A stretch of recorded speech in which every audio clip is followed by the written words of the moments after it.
Yeah, okay, hi. So today we're going to talk about this book called The Red and the Black. It was written in, oh God, I don't even know, the 1800s at some point, and was translated by the guy that translated this one. No, seriously though. C. Scott Moncrieff. And the original is by Marie-Henri Beyle de Stendhal. I'm sure I did that wonderfully. Look, just here. Hopefully that was helpful. Oh, it's 1926. I don't know. It says copyright 1926. I don't know if that means it was actually written and then just translated later, or if the translation is 1920. It doesn't matter. Look, okay, hi. So we're going to talk about the setting and stuff first, and then we'll get into some aspects of like the writing. I'll try to keep it short. This book is a tragedy in the truest sense. Basically nothing good happens for anybody. So it's about a young man. That's my cat's tail. It's about a young man who is basically provincial class or whatever. It takes place in the Restoration era in France, which is this like brief period between when Napoleon got kicked out and before, I think it's before he came back. So, which is kind of cool. I don't know. I haven't read a lot of books like in that era, so I think that's kind of neat. But anyway, he basically gets an education, and he's real smart, supposedly. But he's got great memory and stuff, and so he's got a good brain, and so he gets a great education. He wants to become a priest for some reason. He doesn't believe in God, so okay. I don't know. I remember just thinking he didn't really, like, him belonging in the priesthood just doesn't mix. And I can't remember if he straight up just doesn't believe in God or just doesn't believe that all this stuff works. But, like, anyway, either way. But anyway, so, should I get straight into spoilers? I'm trying to think of how to explain this book. He likes to have affairs and lovers, as one does. Eventually makes his way to Paris, where he becomes even more insufferable, and gets, basically the whole climax of the book is he gets a girl pregnant,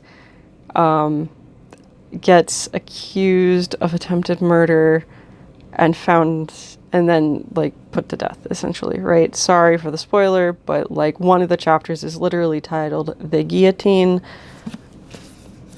I'm going to double check that. I'm pretty sure, but I want to double check because I don't want to like mislead you, but I'm pretty sure I saw that and I was like, yeah, that'll be it. I didn't.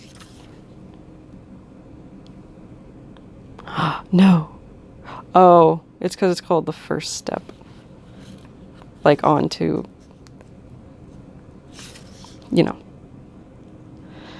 So,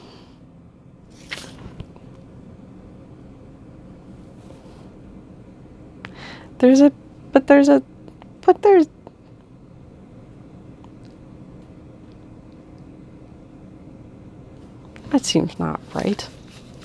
I'm pretty sure there was like a weird chapter. Yeah, isn't the... Okay, so the chapter's listed at the front of the book. Oh, because it's volume 1. It's split into volumes. I'm sorry. I feel very unprepared for this. But, like, in my defense, I didn't realize that was split into 2 volumes. I just read it through. That's my bad.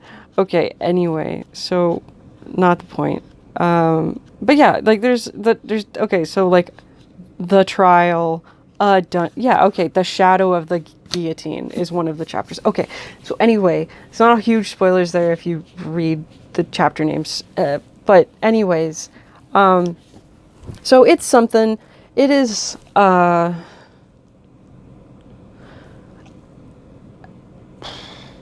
it is both a pain and an interesting read.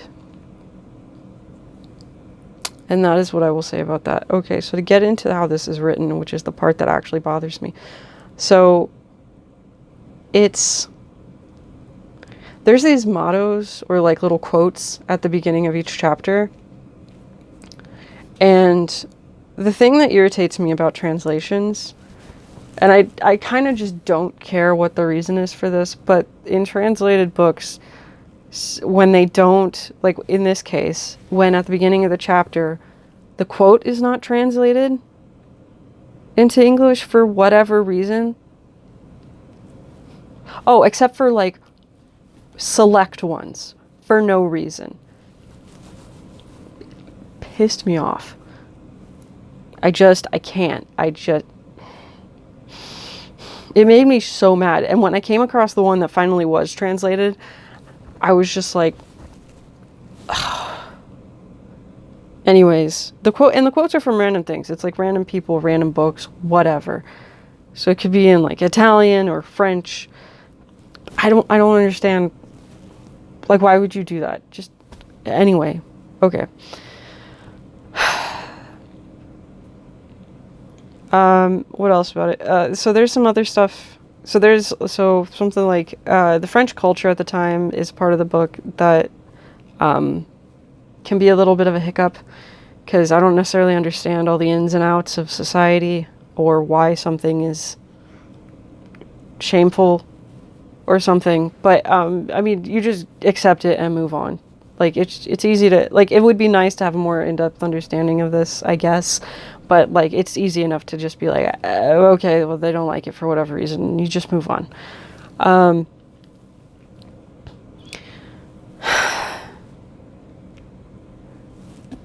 The protagonist sucks. I think I've said that, but I think it deserves to be reiterated. He sucks.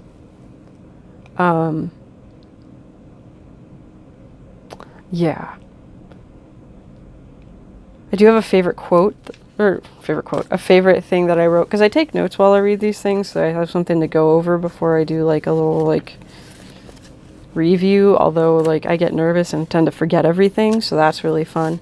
But I did write some things down that I thought were the best, and here they are, these two here.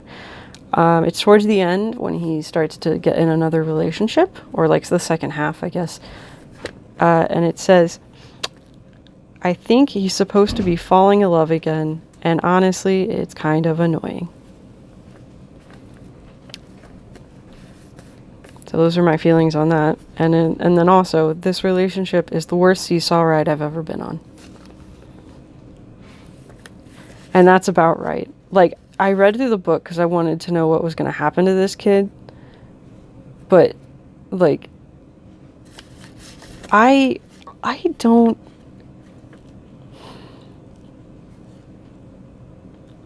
It's like an aggravating read. Because you're just frustrated with everybody. Anyway, would I read it again? Honestly, I would probably benefit from a second read so that, like, I have some of the things under my belt already and I can, like, really kind of understand more of what's going on. Will I voluntarily read it again? Probably not for a long time. Is it as bad as Babbitt? No. I really hated that one.